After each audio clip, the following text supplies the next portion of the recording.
You just realized your business needed to hire someone yesterday. How can you find amazing candidates fast? Easy. Just use Indeed. Stop struggling to get your job post seen on other job sites. With Indeed sponsored jobs, your post jumps to the top of the page for your relevant candidates, so you can reach the people you want faster. According to Indeed data, sponsored jobs posted directly on Indeed have 45% more applications than non-sponsored jobs. Don't wait any longer. Speed up your hiring right now with Indeed. And listeners of this show will get a $75 sponsored job credit to get your jobs more visibility at Indeed.com/PODKATZ12. Just go to Indeed.com/PODKATZ12 right now and support our show by saying you heard about Indeed on this podcast. Terms and conditions apply. Hiring? Indeed is all you need. You just realized your business needed to hire someone yesterday. How can you find amazing candidates fast? Easy. Just use Indeed. Stop struggling to get your job post seen on other job sites. With Indeed sponsored jobs, your post jumps to the top of the page for your relevant candidates, so you can reach the people you want faster. According to Indeed data, sponsored jobs posted directly on Indeed have 45% more applications than non-sponsored jobs. Don't wait any longer. Speed up your hiring right now with Indeed. And listeners of this show will get a $75 sponsored job credit to get your jobs more visibility at Indeed.com/PODKATZ13. Just go to Indeed.com/PODKATZ13 right now and support our show by saying you heard about Indeed on this podcast. Terms and conditions apply. Hiring? Indeed is all you need. People overcomplicate networking. I've talked to a lot of people, especially leading up to Render. They were like, I've got a 30-minute elevator pitch. I said, first off, that elevator is broken. I knew 9-to-5s existed. I didn't know how to find them. And this is why I'm so passionate about what I do, is because I didn't know how to get a 9-to-5 job. I didn't know how to use LinkedIn. I didn't know what the fuck Twitter was. I didn't know all this stuff. And I went to a business school. Now, don't knock South Carolina education. That's a whole nother maybe conversation. Listen, one of the best things I was ever told by one of my former bosses in Raleigh, they said, if it's not right at home, it's not going to be right at work. Ooh. We're not talking anything career stuff. It's talking about hard left turn. Hey, this is life. This is real. We're going to church right now. We're going to church. This is real. Hey, look, on a Friday at 7. I grew up, guys. We only did church on Sundays and Wednesdays. This Friday thing is some Pentecostal bullshit right now. We out here. Anybody got the snake? Who's got the snake in here? Who's got the tongue? He say the snake. All right, look, y'all. All right, listen, motherfuckers. I'm dead. Go ahead. All right, guys. So in this next episode, as you can tell, I'm laughing. Usually when I'm laughing, that means Eric and the guests that we have are cracking on me or we're joking about something. I'm really excited about this conversation that we're going to have because the guest that we have today is one of the most important types of guests that we have, which is a recruiter. But not just a recruiter that I've also seen hosting at tech events, a recruiter that I've seen speaking multiple times, giving layers on layers of tips and advice when it comes to networking, when it comes to scaling in the industry, when it comes to interview questions, a variety of different things that are really going to help people out during this episode. But also, we're going to go a little bit deeper about some other topics that we have yet to touch on during Tech is the New Black. Taylor, thank you for being on here, bro, for Tech is the New Black. Yeah, man, this is great. I'm really excited we got to work this out. Yeah, man, super happy, man. Happy that you were able to make the time, dude. Yeah, of course, man. I always make time for you. So yeah. Also, it's just nice that Nashville's only like a 3-hour drive down. Yeah, so right. Nice little trip. Listen to a couple podcasts. That's it. I mean, honestly, like listen to a couple podcasts. Like I think I looked at my phone the whole trip. I didn't know how I got here. So I was about to say probably watched a whole bunch of YouTube videos. Yeah. Yeah, it's like I got here. Like, how did I get here? Where am I? I got a self-driving car, but it was driving itself anyway. Yeah, boy, that 2007 Toyota Camry drove itself. Oh man, that's funny. We here, bro. So we met. Like in a group type of Zoom call or Google Meet call. Yeah, it was both of us being. I think you and I were the only ones with cameras on, which actually, now that I got to know you, I think fits our personality both really well. Oh yeah, that makes perfect sense. So we were different hosts for Render ATL. Correct. And they had like basically a variety of hosts that were just hosting different rooms, inviting people up on stage. There were a few different things that we dealt with there, but very quickly I enjoyed all the hosts. All the hosts was like a dope. Oh, I thought our group was pretty cool. Yeah, it was super, super cool. Yeah. But I like, personally, I feel like I clicked with Taylor. I said, yo, I like this dude so much. He's so cool. And I'm sure a lot of people would feel that way about you. Don't let my wife see that. She's like, the hell are you talking about? Oh, yeah. Yeah, I mean, she lives with you, though. So yeah. But, man, after watching a lot of your content, I was like, yo, like, man, like, this guy gives a lot of nuggets and gems, a lot of insights. And I was like, yo, man, we gotta collaborate. We gotta do some stuff together. And you brought me on your platform. I was able to communicate some things with your audience, which I appreciate you for that. And I was like, man, gotta have you on Tech is the New Black, because there's just a wealth of knowledge that you have, experience, nuggets, and even some things you've gone through recently. Well, I mean, there's so much to unpack that people would gain immense value from. And so let's go ahead and jump into it, though. So first off, what was your experience like hosting at Render? And also, was that your first time hosting? I mean, I think, if you count hosting my own podcast, then it wasn't my first time. But if you're talking about just hosting a conference, that was my first time.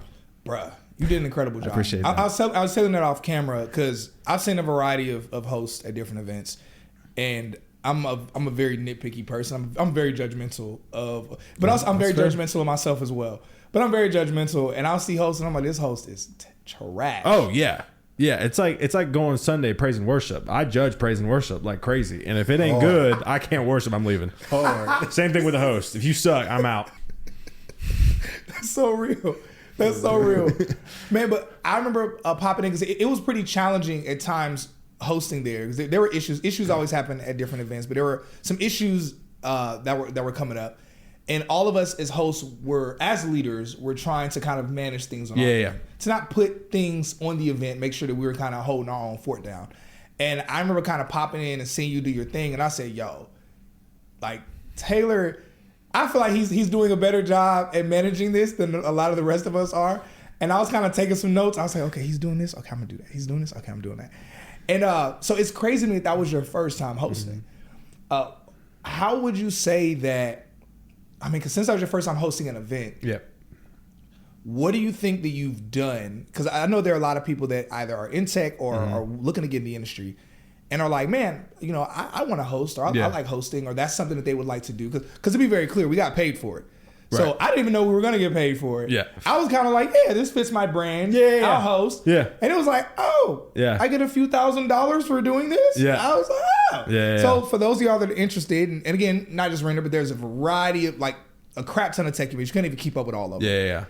It's like, yo, that could be something that you could look into. So I want to know, what did you do, or what do you think was seen of you that allowed you to be tapped on the shoulder to be a host?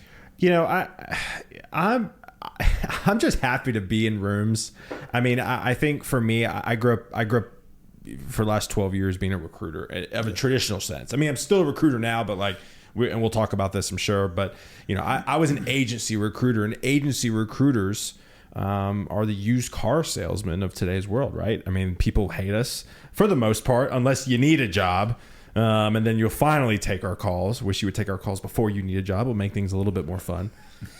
But, you know, for me, I've realized early on that I just wanted to get into rooms. Yeah. And I wanted to get into rooms with the people who I was trying to put in jobs. And what I realized early on in my career was there was something broken with the recruiting model. Okay. There was something broken with the agency model, because I was like, man, all we do is cold call and LinkedIn DM. I mean, I'm sorry. How many of y'all answer your call? How many of y'all answer calls even when your mom calls? Man, let me not say. I mean, I don't that often, and my mom's probably going to see this clip. She'll be like, great. But at the end of the day, like, no one answers their calls. I get mad when I get a call. I'm like, who the hell's calling me? Text me. Yeah. Even in my voicemail, I go, hey, I'm not going to listen to it. Just text me. I literally say that. I need to start saying that. Yeah, and literally my insurance calling with, she goes, hi, I really hope you get this voicemail. But yeah, anyways, all that being said, I realized there had to be a change. And one thing I really pride myself on is poking holes in everything. Like, why are we doing this, right? And so I just wanted to meet people where they're at, and I think that's kind of my ethos and how I do business and how I build relationships. And I think there's a lot there, that we can unpack. But I knew I needed to just get in the rooms of the people I wanted to be with, right? And so for me, I had the opportunity to my podcast, Guidance Counselor 2.0. I interviewed Justin.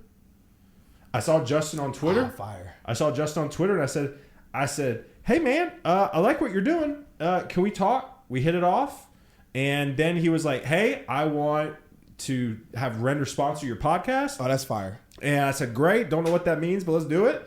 And then I had an opportunity to actually work on staff at Render for a second. Yeah. And then I had the opportunity to host, and all I did was just be me and just be present.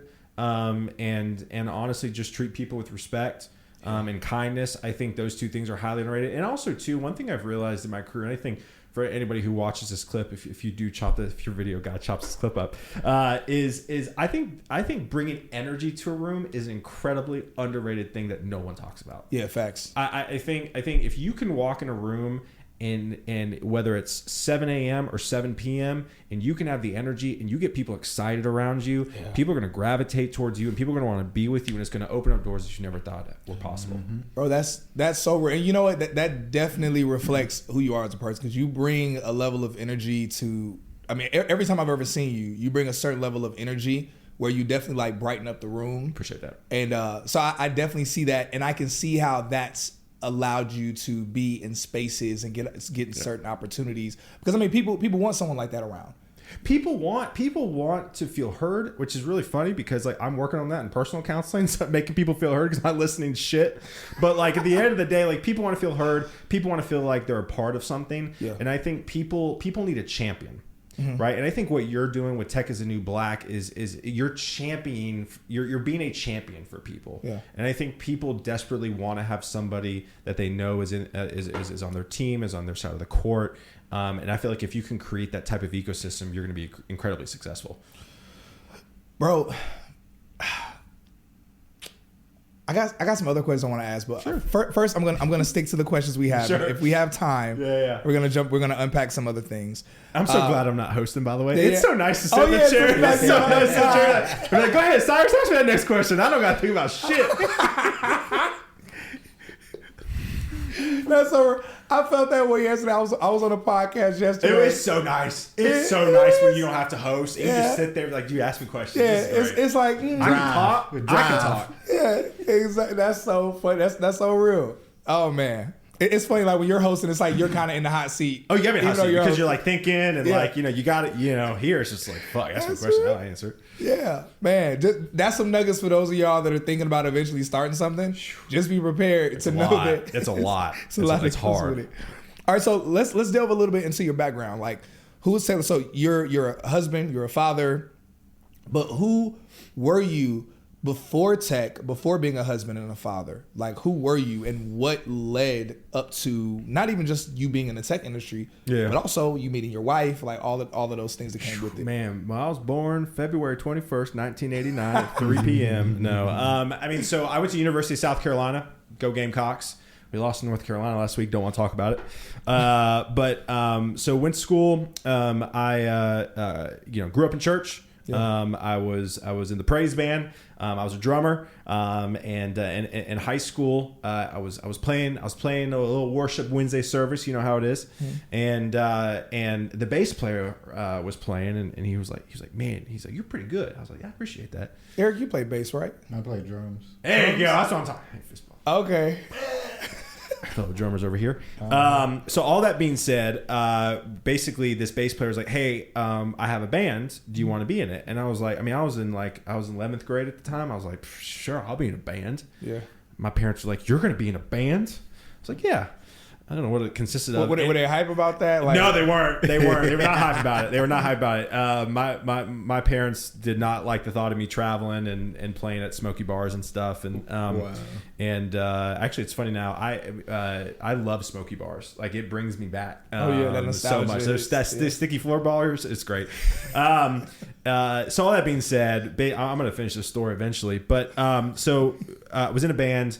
And actually, I played in a band, and that was the only band I was ever in. And we played together for about close to 10 years. We played all through college together in Columbia, South Carolina. And we actually, by the time that we were finishing up our senior year in college, we were drawing about 200 to 300 people in the area. Wow. And so then we went on tour, went up to Nashville. My lead singer's dad knew an old like 90s country artist or singer-songwriter, wrote Concrete Angel by Martina McBride, Rob Crosby, which I think is a huge 90s hit, and then wrote a big old song that Travis Tritt cut. And so he saw us at the Bluebird Cafe, and he came up to us. It was very Nashville. He goes, I want to take y'all under my wing. Y'all should come up here your senior year once a month and write and network. This is why I'm so passionate about. This sounds like a Nashville dream story. No, I'm so jacked. Dude, we literally got up to Nashville. The first day we played Tootsie's. Tootsie's is like the bar on Broadway. We played Tootsie's at a lunchtime spot. It was one of those where like 3 people were in there, and by the time we were done, about 50 people were in there. It was one of those things. And 50 people in that upstairs bar is, if anybody's been to Tootsie's upstairs bar, it's very tiny. I think they've extended it out. That's not the point.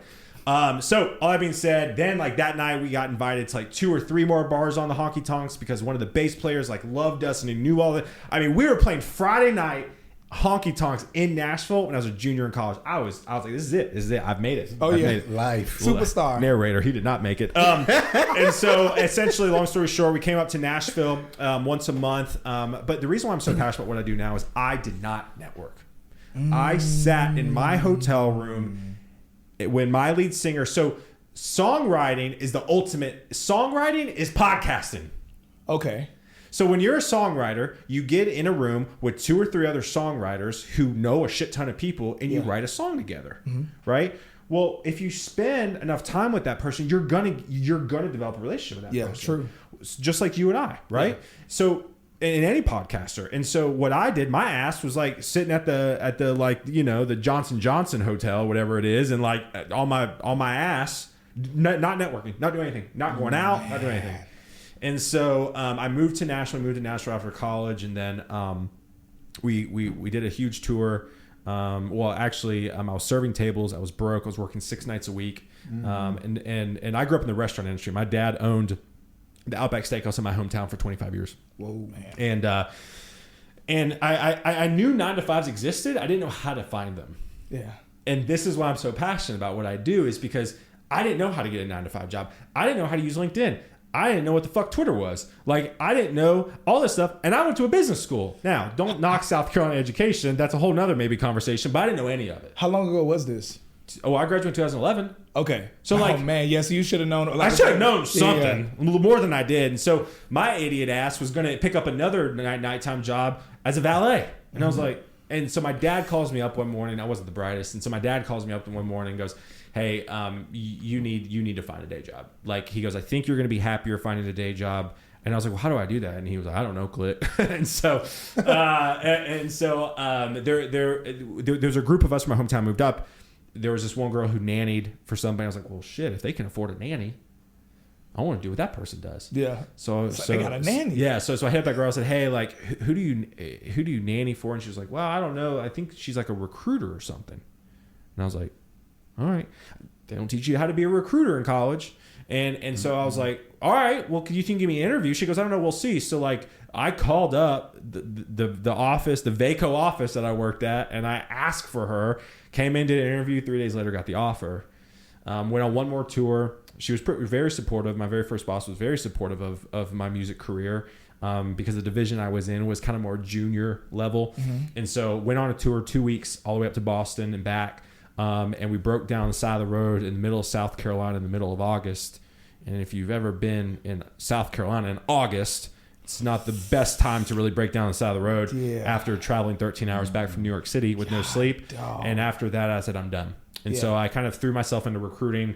I didn't know really, I didn't know what it was, but I knew I was going to be the best at whatever I did. Whether I was a data analyst, I didn't know what a data analyst was, but whether I was a data analyst, a project manager, whatever, I was going to be the best at it. And so I really hunkered down and spent the last 11 years of my career cultivating relationships and really focused on recruiting. And then it really shifted as we started out the conversation, meeting people where they're at. About 5 years into my career as a recruiter, I got really tired of how I did things. And so that's when I started to go to conferences and then really the content boom that's happened over the last 3 or 4 years, really, because of COVID, I think just threw gasoline on the fire. Yeah, it really did. And so that's all I do now.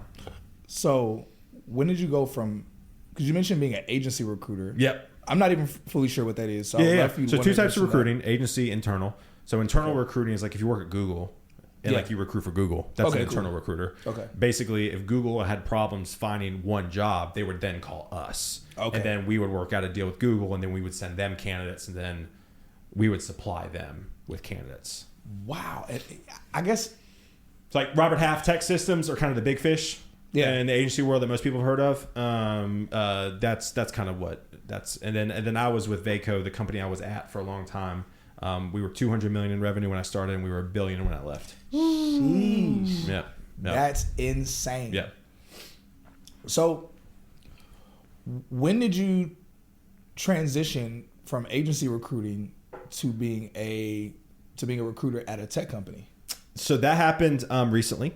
It happened in June of this year. June. Yeah. Oh, so that was the transition that just happened. Yeah. Okay. All right. So I don't even want to like jump ahead. Okay. Okay. Yeah. It's just this year. Like, I mean, I'm fresh. I guess I didn't even notice that. All right. So with your speaking, with your hosting, with the company that you're at now. Yep.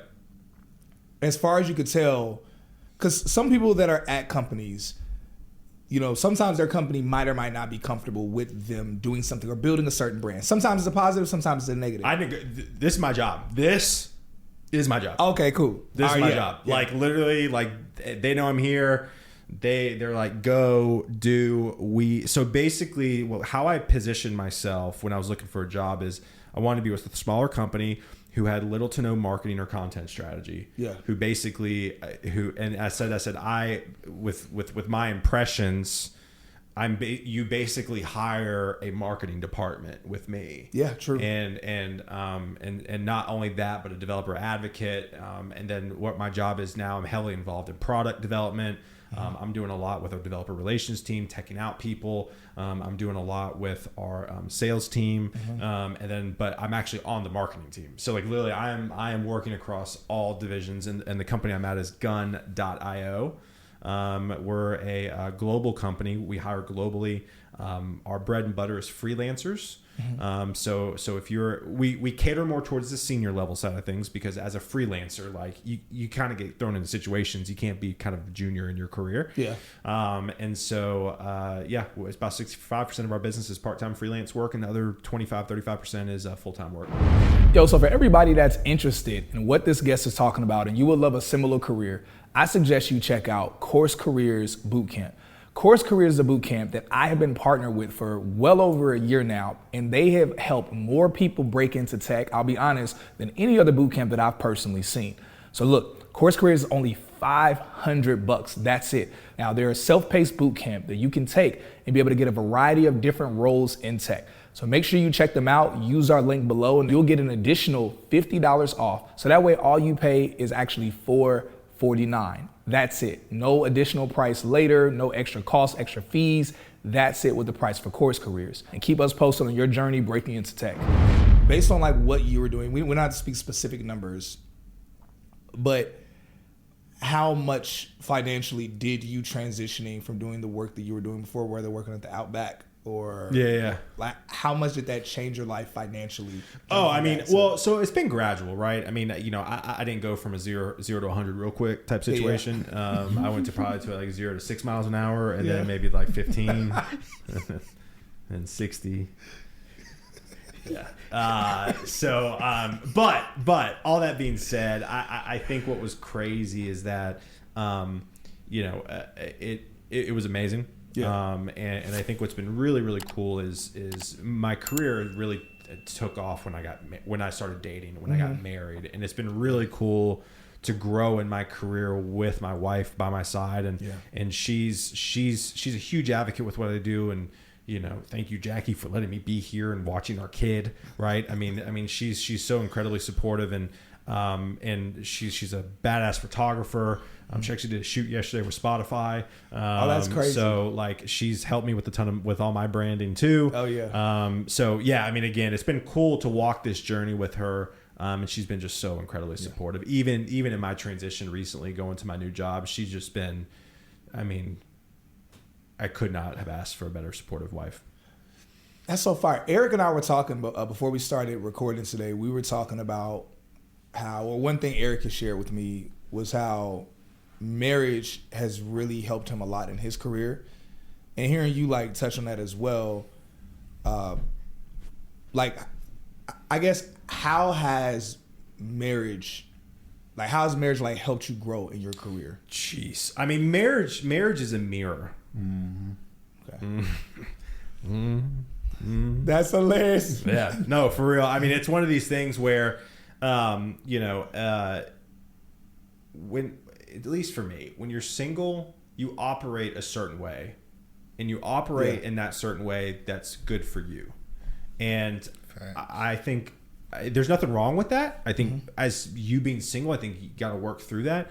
But I think when you put somebody in your life who you love and care about, and I think as guys too, I mean, let's just call it what it is. I think we all have this, like, I want to go eat, sleep, hunt, kill type situation in our bodies. And I think when you can bring a spouse in to where you can kind of channel that energy and work on it and form it. And it's not fun sometimes. I mean, I'm a huge fan of counseling and therapy, and I'm in it and we're in it, and I'm a huge fan of it.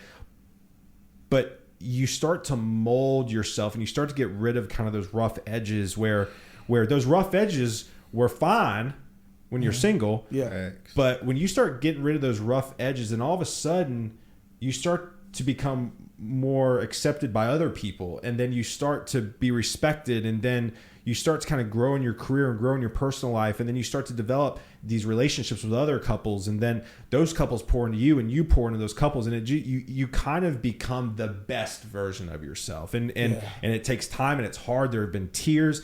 They're working through past trauma, and which is something I'm really big on, and that we all struggle with. And trauma doesn't have to be physical. It can be verbal. It can be however your body perceives it. And with all this counseling, and working together, and having a wife to support you, I've broken down crying with certain things, and having her to hold you is just kind of this beautiful thing. And when you can experience that, you kind of realize you can do anything. I'm gonna have a vulnerable moment real quick. Sure. One of the things, so I've been a person where I haven't been very driven in my life until the last few years.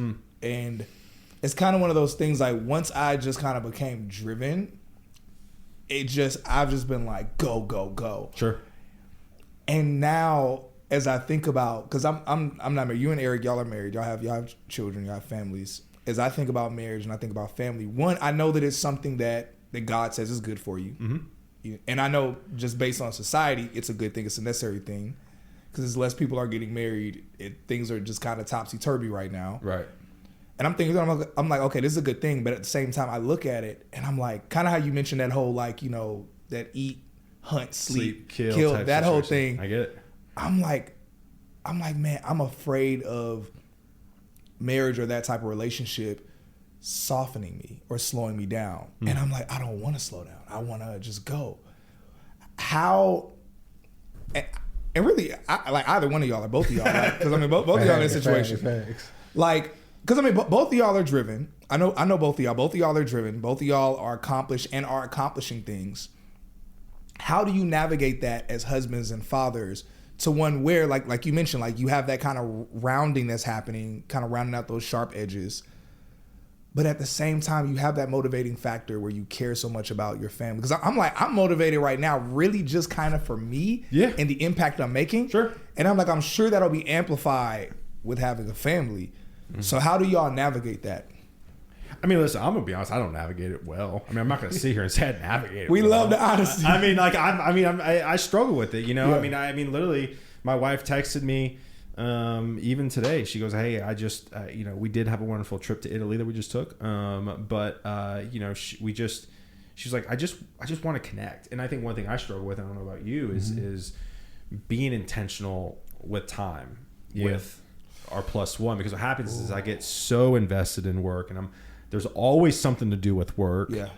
And then I think as guys, we kind of have to be reminded, but our wives don't want to remind us to take time for them. They want us to do it for them. And so, one thing I struggle with is discipline around all areas of my life. Yeah. And that's something I'm trying to work on. And I tell you what, man, being disciplined is how we are supposed to live. And if you can channel that energy, like, that's when it gets cool, because what happens is then your work flourishes, your family life flourishes, your spiritual life flourishes, and then it all is just abundant. And I agree wholeheartedly with you that that it's a work in process, and I think it will forever be a work in process. But the thing about it, when you do choose to get married and have kids, it's really the commitment that you're not going to give up regardless of how hard it's going to get, because we're all flawed in many different ways, and we're going to continue to be flawed in many different ways. So as you're growing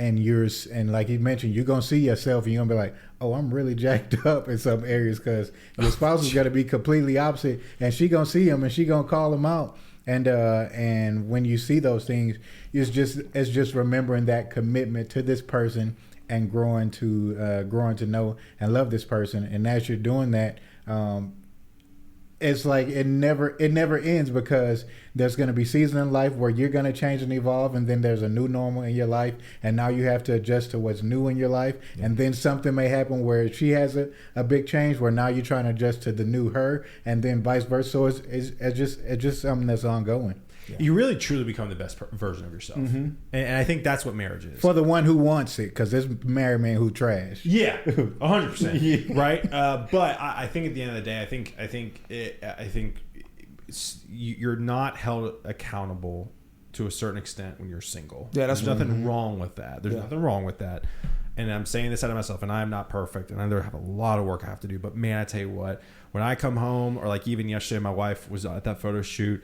I got done with work, and if I was single, my ass would have like sat on the couch and just like done nothing. I went outside with my daughter and played outside, and like we kicked the soccer ball around, and seeing her laugh, and it's just like, man, like that is what life is about. And I'm saying this now to remind myself, because I also am trying to be a better father. Yeah. And I was never a guy that was like, I want kids. Like that was never me. Yeah. And so even now, like I'm still trying to be a better father and open up my heart and be softer. Yeah. But I tell you what, man, when you feel yourself kind of becoming softer towards your kids and towards your wife, and your heart is soft, like you really, really realize that like work is great, but it's not everything. Yeah. And life just becomes sweeter. Like there's just no other way to say it. And the kid situation really slow you down, because it really teaches you to appreciate moments, because sometimes like you mentioned, you'll get home and you'll just want to sit down and do nothing, and your son or daughter will be tugging at you, and you won't want to do it, but all they probably will have your attention for all of 2 minutes, but because we be in our head so much, or having that I just want to be to me, sometimes we'll ignore that. But when you actually give in to that and spend that 1 or 2 minutes with them, because they'd be ready to go off to the next thing, it's just the most beautiful feeling ever. Wow, man. Yeah, when she goes, "Daddy, I love you," and hugs you, you're man, like, it's a wrap. I'm fucked when she's 16. It's a wrap. Yo, that's beautiful, man. That's so beautiful, man. So this is so important. Obviously, this for me, I'm taking a bit of a selfish moment. Sure. But at the same time, let us know in the comments if y'all get value from this conversation as well, because it's important to talk about these things, because as we talk about, getting the bag in tech, leveling up, sometimes many of us, like myself, can become so driven on getting in this industry, scaling, that we start to not look at our relationships. We start to neglect our family, our friends, the people that matter in our lives. And so sometimes we think that, oh, once I get to 100,000, once I get to 150, $250,000, whatever it is, oh, that's when I'll start to care about these things. Yeah, and listen, I'm gonna interrupt you. Sorry, because I want to say this. I have taken a pay cut. Wow. I have taken almost a 50% pay cut because of how bad the market's been. Yeah. It has made me realize a lot of things. Yeah. It has made me realize that, it's funny. My wife and I went to Miami for React to Miami. You know, you got to get the designer bag, right? Yeah. Right. You got to get the designer shoes, right? You know what I'm saying? You go up to New York, you got to do the same thing, right?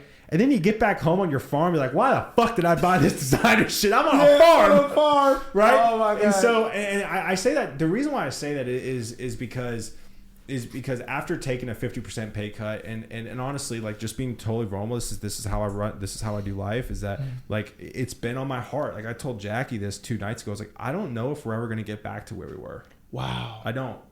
And she goes, you know what, Taylor, that's okay. Wow. That's okay. And what I've realized is that, who am I trying to impress? Whoa. Like, the men and women in my... You just realized your business needed to hire someone yesterday. How can you find amazing candidates fast? Easy. Just use Indeed. Stop struggling to get your job post seen on other job sites. With Indeed sponsored jobs, your post jumps to the top of the page for your relevant candidates, so you can reach the people you want faster.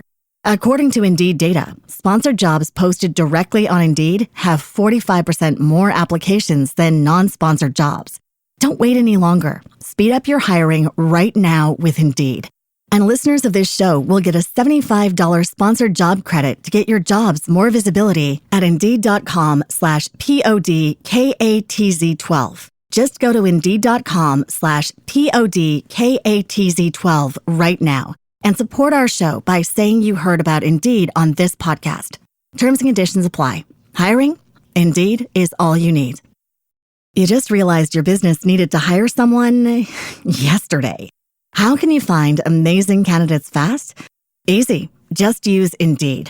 Stop struggling to get your job post seen on other job sites. With Indeed sponsored jobs, your post jumps to the top of the page for your relevant candidates, so you can reach the people you want faster. According to Indeed data, sponsored jobs posted directly on Indeed have 45% more applications than non-sponsored jobs. Don't wait any longer. Speed up your hiring right now with Indeed. And listeners of this show will get a $75 sponsored job credit to get your jobs more visibility at Indeed.com/PODKATZ13. Just go to Indeed.com/PODKATZ13 right now and support our show by saying you heard about Indeed on this podcast. Terms and conditions apply. Hiring? Indeed is all you need. Life who accept me and who love me, they don't care that I got designer shoes. They don't care that I got, the watches. They don't care that any of that stuff. They want to just come over and pet a fucking horse. Yeah.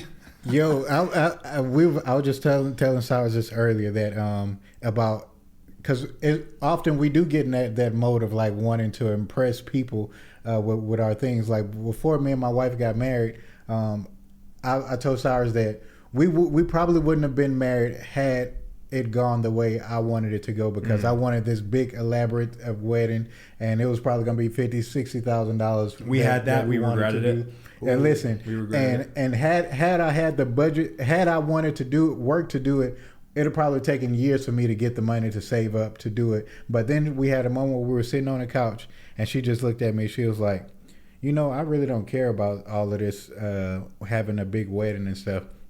She was just like, I really just want you. And when she said that, she was like, I get that we want these things, but if it was just me and you together, like that would be all right. And that like softened all of that ego. Over here crying. That's not even my wife. Listen, that softened like everything in me. And I was like, you know what?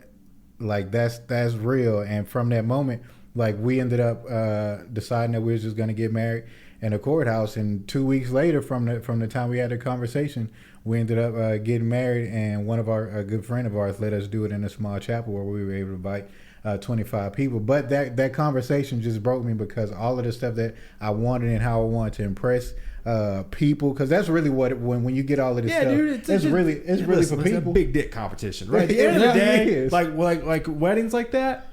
But you know what? We had that. We had it. It was awesome. And I tell you what, though, we talk about it that we're not friends with half the people that were in our wedding party. Listen, Man. Now, I'm going to say this. My wife and I are bougie as hell.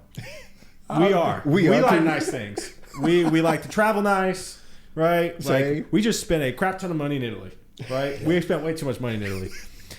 So I'm not going to sit here and say we're perfect, but I will tell you this, and my wife and I have had more conversations, more intentional conversations around finances, especially during this time of my career shift. And I tell you what, it's allowed us to be happier. Mm-hmm. It's allowed us to not be like, well, we need this, we need that. I mean, pretty much at this point, I'm like, listen, the only thing I want is more ink. That's it. That's it. That's all I want. Yeah. Right. And so yeah, again, I just want to preface, like, while I say all this, I'm still a work in progress. While I say all this, my wife and I are still bougie, but at the end of the day, I think having these conversations and putting things in perspective is huge. I think the most important component, though, is just being in progress, because there are a lot of, like you mentioned, your work in progress.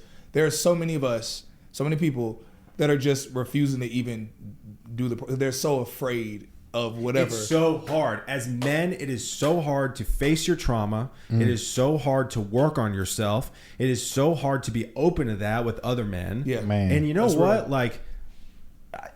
Like, who gives a fuck?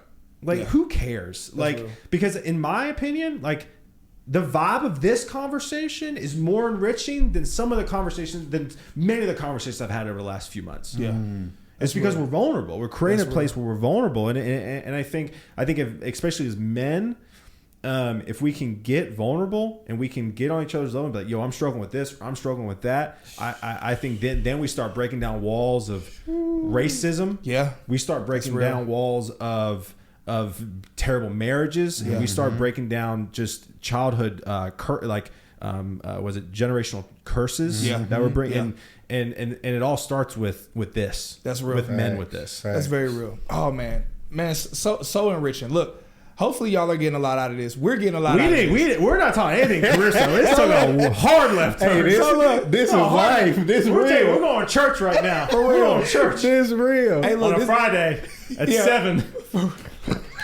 I grew up, Dad. We only did church on Sundays and Wednesdays. This Friday thing is some Pentecostal bullshit right now. We out here. Anybody got the snake? Who's got the snake in here? Who's got the tongue? He say the snake. I'm done. Yo, let us know in the comments if y'all know what he's talking about when he says if anybody got the snake. Some people be like, the hell is he talking about? No, I'm curious. There's going to be some people that's going to know. It's going to resonate with some people. Let us throwing know. Hands. Raising hands. Hey, look, let us know in the comments who this is meant for. This is meant for somebody. Obviously, it's meant for us. Yeah, but also, we want to know who else did this communicate with. Let us know. Like, let us know in the comments. Like, look, be vulnerable as well. Communicate with us in the comments. Let us know how this is touching you. You know, tell us your story. Give us your feedback based on some of the things that we've shared as well. Because again, we want to engage. We want to have more conversations like this. And so we're still definitely going to get into some tech stuff, some recruiter stuff, some tips and things like that. Nevertheless, we want to also have some more enriching conversations because we want to care about people holistically. Well, because this comes into your career. Yeah, it does. Right? If you're home, listen, one of the best things I was ever told by one of my former bosses in Raleigh, Sid Mitchner and Taylor Roberts, I want to give you all a shout out. They said, if it's not right at home, it's not going to be right at work. Ooh. Okay. They would literally send, like I was single at the time in a terrible relationship. And my boss would send my other boss home if it wasn't right at home. He goes, you're not going to be here right now. You go home and fix it. You go home and talk to your wife. Wow. Man, that's incredible. So just a little bit, if you could unpack that a little bit further. Yeah. So if it's not right at home, it's not right at work. Yeah, I mean, listen, if I work at home. Yeah. If my wife and I have an argument and I got to go into my office and try to have a live session with you. It's not happening. Not happening. It's not happening. Distracted as hell. It's hard enough doing what you're doing. Yeah. Right? When you're hosting. And if your back of your mind's like, oh, I'm going to fucking tell her. Right in the next room. Yeah. You're like yelling. The next room. You're like yelling. You know how it is when you get in a fight with your spouse or your partner? It's like, oh, I'm going to tell her. I'm going to show her. And then you're on a call at work trying to sell or trying to be you. Ain't going to work. That's real. Man, got to get it right at home. I love that, man. Yeah, shouts out to them for real for that. Yeah. Sid Mishner, Taylor Roberts. You guys were on something. Man. So, all right, now, one of the things you talk about is you saying that some of the hiring in the tech industry is broken. Yep. So how is it broken, and how do you believe it can be fixed? Man, this is a whole, literally I'm speaking on this tomorrow. Okay. A whole hour session on this. But at the end of the day, I think it's one of those memes out there where it's like a picture of the T-Rex from Jurassic Park. It says tech interviews, and then it's like tech jobs, and it's like the dinosaur from Toy Story. That's so true. That's how it is sometimes. That's it. You're like, how's it? That's it. At the end of the day, and this goes into inclusive interviewing, which I'm really big on. You got to meet people where they're at, right? People could have, a bad day. People could have problems at home, and they interview, and then you're going to reject a candidate because they didn't answer your algorithm question correctly, when at the end of the day you do paired programming, and then you're gonna be working with somebody anyways, but you're gonna judge this person on a one-on-one interview. We got to figure out the interviewing, in my perspective in tech, is, hey, it's not we want you, let's have a conversation to fit you into our organization. It's, hey, you prove to us that you belong here. Yeah. And that's a terrible way to interview. That is, man, that really is. I never even thought, and that's so true. Because like I said, in my mind, the way my mind works. That plastic dinosaur is all I can think about now in Toy Story. I was like, shoot, I just do whatever it takes. Yeah. But for you to address, you're well positioned to address it this way because, again, you've been on that side. Yeah. You are on that side, and you're able to see that. And so you touched on some of the ways that they should change it. What do you think that looks like for companies to start making that change? First off, this is gonna be a hot take, but I don't really give a fuck. You got to get rid of coding, live coding, or just algorithm stuff. Like, I'm fine with, you got to listen. If you're hiring a developer, you got to see if they can code. I get it. So you got to have some sort of thing to evaluate it. But at the end of the day, so let's say this. Let's say you and I go on a date, Cyrus. You're an ugly girl, but let's say you and I go on a date. I love you, boy. Basically, you coming on the show again? Yeah. But so say you go on a date, and let's say I come up with 25 questions. Yeah. And we don't deviate from those 25 questions, and I don't have a conversation like we just had in here. Mm-hmm. I'm probably going to get to know you a certain amount. Yeah. But it's not going to feel good for you, and I'm probably not going to really get to know the true Cyrus. Yeah. Right? That's the problem with the interviewing, is that it's a bunch of fabricated questions that are made up to try to stump people. And so you're going to, bring them through the ringer, and then you're going to try to make a hire off of that. So for me, it's one of these things where I think it's better if you meet the person where they're at, have a conversation. One of my favorite engineering leaders in Nashville, he literally, all he does is he dives into the passion of the person and a problem that person has experienced in their past, and they talk about that problem as the coding problem, and to see how they work through it. So again, I think having the interview, I've seen hundreds of companies fail, and hundreds, if not close to thousands of companies fail at this point. The few that have succeeded and succeeded well is 3 rounds. It's a first round call where the first round interview is primarily them selling the opportunity to the candidate, not vice versa. Yeah. The second call is a live coding paired programming situation, but it's more conversational, and with the review with it. And the third round is going to be another conversation with the team and or leadership, and that's it. Mm-hmm. Man, that's it. Yeah, because I've seen a lot of 5 and 6 round interviews lately, and it's listen, I think there's a lot of ego wrapped up in interviews. Yeah. I think there's a lot of, I'm the VP, I gotta have my say. Do you have to have your say? You ain't gonna see this person. You're never gonna engage with the person, and yet you gotta have a conversation with this person. Why? Yeah. Because you gotta feel like you're valued in the organization, because you're higher level leadership, and let's face it, higher level leadership gotta justify themselves, especially right now. Oh yeah, very true. Right, with all these layoffs that are happening, man. And so for me, I think if you can keep it simple, understand that at the end of the day, you got to try to get to know the person and not the code, you'll be successful. Yeah, it's so funny. I think about just because I guess I never even really thought about it until now, where I'm like, man, I think about some of the companies I interviewed with, and I think about some of the, I'm not even gonna say the roles, but some of the people that I interviewed with that were like high up, and I had to interview with them. And I'm you like, feel weird I afterwards. actually, Like, I never engaged with them ever again the whole time I was at the company. Or it might have been the whole time I was there once or twice, and it'd be for some kind of like random, like one. And not enough to justify a step in the interview process. And yeah, and it's like, man, why is that? And it's like, oh, okay, makes total sense now. Looking for a job in tech can be tricky, but what if there's a way to automate the entire process? That's where Octoply.ai comes in. See, this software does all the work it takes for you to get hired, from researching companies to scheduling interviews, and all you have to do is just show up. Octoply.ai is the first application of its kind that will find jobs that you're top applicant for, apply to roles, reformat your resume, and manages interviews all while you sleep. So if you're tired of the tedious job search, try Octoply.ai today and let technology work for you. So we talked about what's broken with many tech companies in the interview process and what companies can do to fix that. Let's swing it around. Let's talk about people that want to level up their careers. So question I have on here now, how can job seekers level up their interview game? First off, be intentional, man. Like, we are not in a position right now where you can sleepwalk through the interview process and get 5 offers anymore. That's real. I posted a clip this week with Kevin Kline. Kevin Kline is huge in the data space. He's in Nashville. He was at AWS. And he'd written a book. Basically, the clip was talking about, like, men, you need to groom.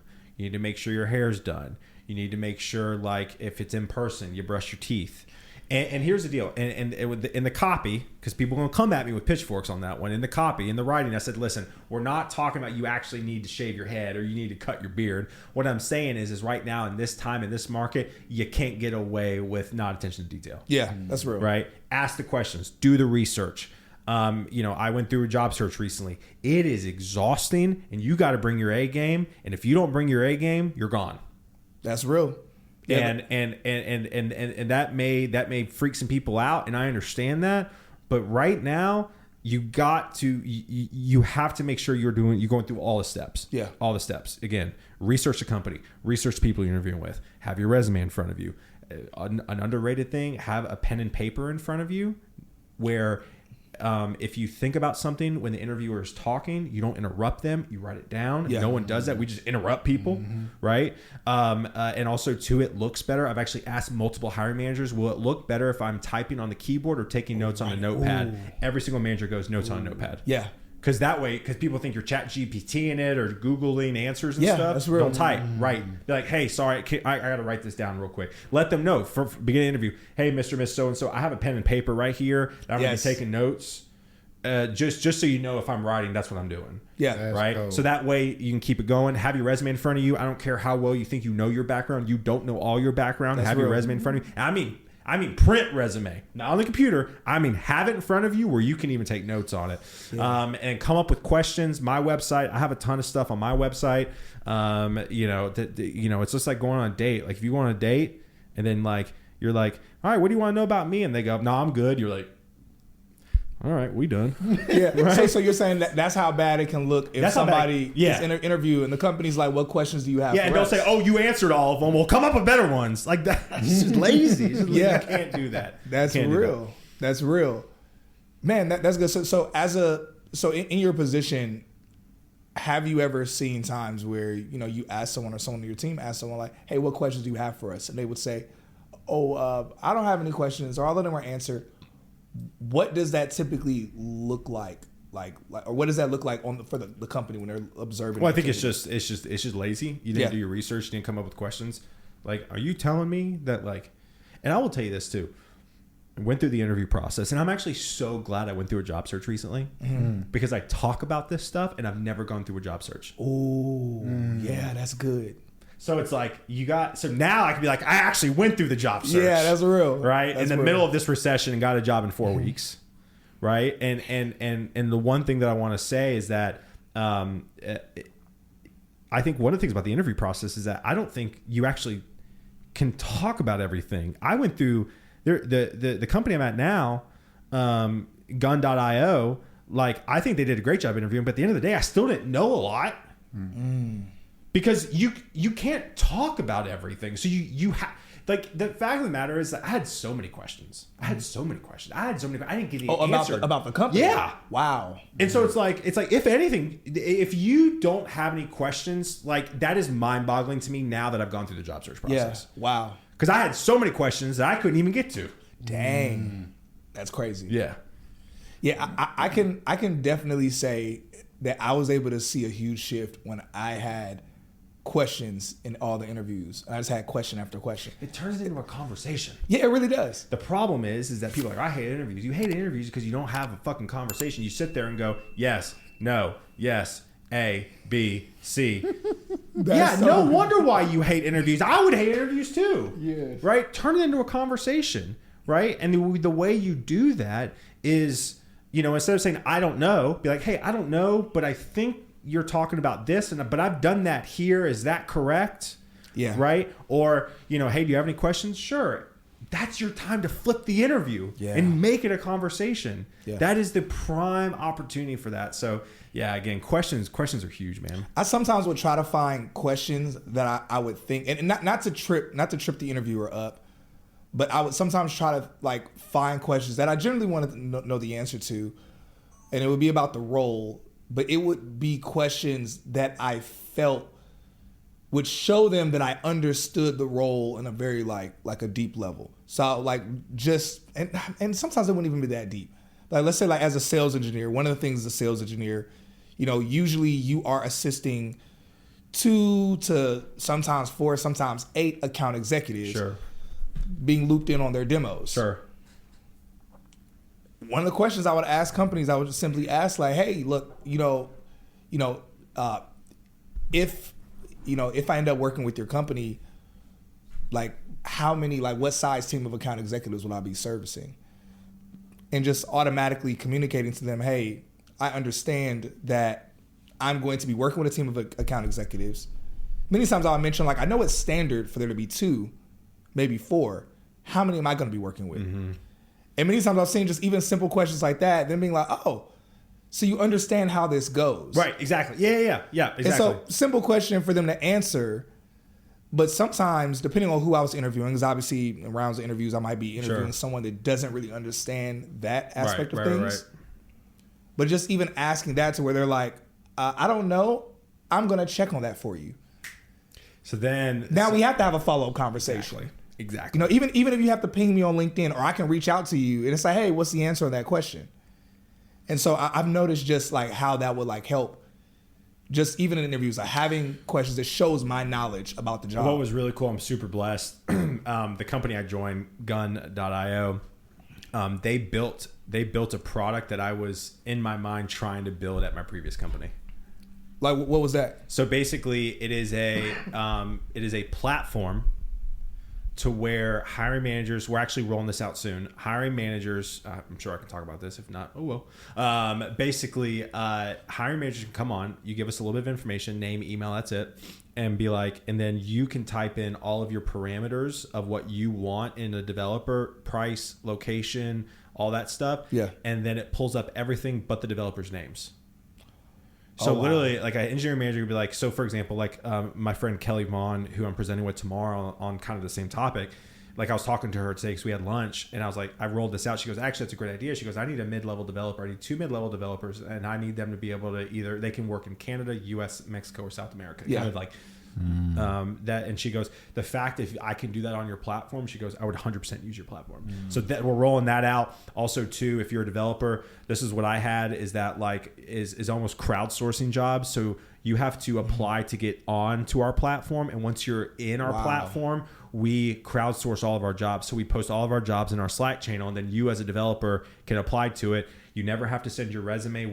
Our product is basically an application that you fill out. So we never exchange resumes with our clients. It's just like, hey, we send you 4 profiles, you can pick, and then you can interview.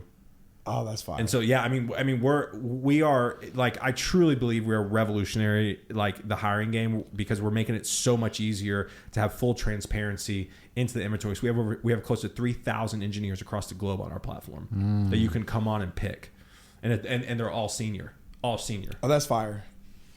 That's so far. So I think about like with Octoply, and one of the things that we're working on is something somewhat similar, where someone can type in and say, or they can basically say, hey, we need to hire 50 people for this role if it's like a mass hiring going on.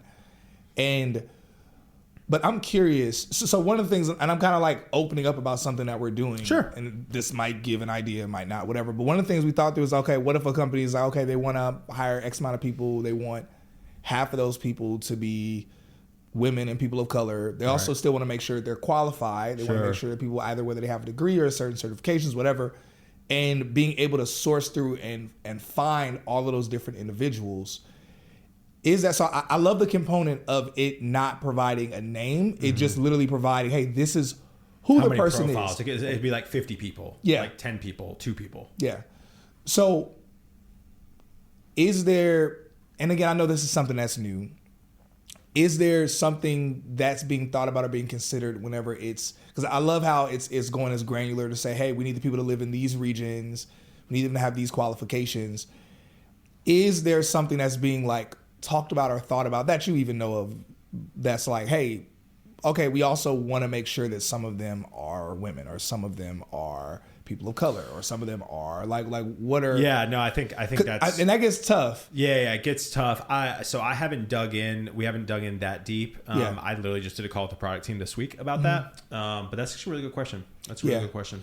And again, I mean, I don't think most people don't realize like how hard it is to like build out these tools, especially something that's literally new. I mean, we have an engineering team, and so, man, but I love literally what's being worked on though. Like I love that so much. So we got a couple more questions. We got to this would happen. Oh man. So how does somebody network who's terrible at networking? So it's funny you asked that, because I'm a huge introvert. Okay. So like like I crash and burn pretty hard. Like this is it. I'm gonna go do dinner and I'm gonna go to bed.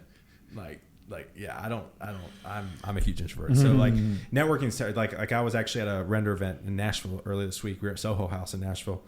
Showed up, Young Gravy was there. I was like, who? I was like, Young Gravy was in Soho House. That's crazy. There were so many people. Soho House is usually chill. Yeah. Right? Usually chill, great vibes. I've heard so much about Soho House. I've not been to any of them. I feel so bad. If you ever come through Nashville, please let me know. Yeah. My wife's a member, of course. She's cooler than I am. But all that being said, I showed up. I texted my wife. I said, this is my nightmare.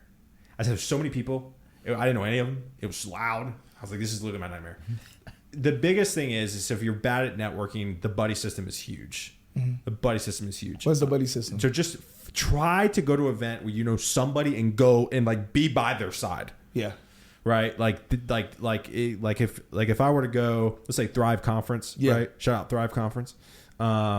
If I were to go, like I'd probably find you or Jarrett immediately. Yeah. Because I know both of you guys, right? Like I don't know what's going on. Like I'm gonna be with y'all. Y'all just gonna have to deal with it, right? So, like that's me. And so that's my biggest advice. I also think too. I think people overcomplicate networking. I've talked to a lot of people, especially leading up to render. They were like, "I've got a 30-minute elevator pitch." I said, first off, that elevator is broken. I said, second off, I said, no one wants to talk to you for 30 minutes. Barely my mom wants to talk to me for 30 minutes. 30-minute elevator? Literally, I've had multiple people say, I have 30 minutes down. And I was like, no. Go up to somebody and be like, hey, love your stuff, love your talk. What's your name? Can we connect on LinkedIn? And move on. It's not hard. Yeah. Right? Now, I'll tell you this. I think social media is the greatest unlock of networking to date. Yeah. Because here's the deal. How many times when you meet somebody, do you open up your phone and get their phone number? And then you go, okay, great, I'll call you. And forget. You never call them. I was at InvestFest last week. I got some dope people's numbers because they wanted to exchange numbers. You don't remember their name. You don't know whether they're on I the can't remember their number. I'm like, man. But if you get on Instagram, and they start posting, liking, commenting, hey, what's up? Yes. Hey, man, so good to see you. Hey, girl, so good to see you. Hey, we should sync up. Hey, let's hang next week, right? That's what I'm saying. You got to realize social media is like your phone book on display. Oh, that's fire. And so if you can use, and also, by the way, y'all stop being stingy with your likes. Oh yeah, Stop being stingy. Right. Listen, and I find myself being stingy. I'm like, why am I being stingy with my likes? I like your friend's shit. I'm double Like tapping Cyrus' everything. shit. Give your friends the biggest daps ever. There's one creator in DC. He's a runner. I love him to death. His name's Carl Nard. What's going on, buddy? Never met this dude. Love him to death. He was in the military. He creates crazy ass content, and I like all of his shit. I gas him up. Yeah. Because you know what? It is so hard to do what you're doing. It is so hard to create content. You feel like you're in a void so much, and if you're not giving daps to people, you're not encouraging them. And the thing is if you can, going back full circle, if you can bring the energy and you can make them feel a certain way, yes, that's going to endear you to them. Yeah. Right? There are people on my show. I'm sure you're the same way. You go live. You're a maniac with lives.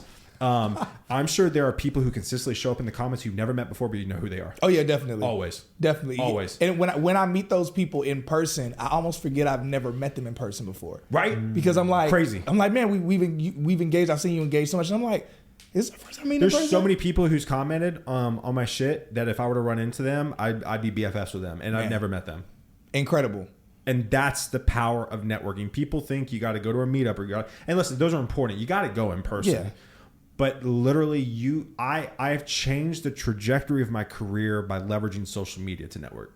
Would you say, I love you mentioned that, would you say that there is similar value? So let's say someone's on LinkedIn, and because so many people get on LinkedIn and they just think apply, reach out to recruiter. One of the things I usually share is, hey, like part of it is really you using it like social media. Yeah, connect with the recruiter, but engage with their content, comment, show love, give insight.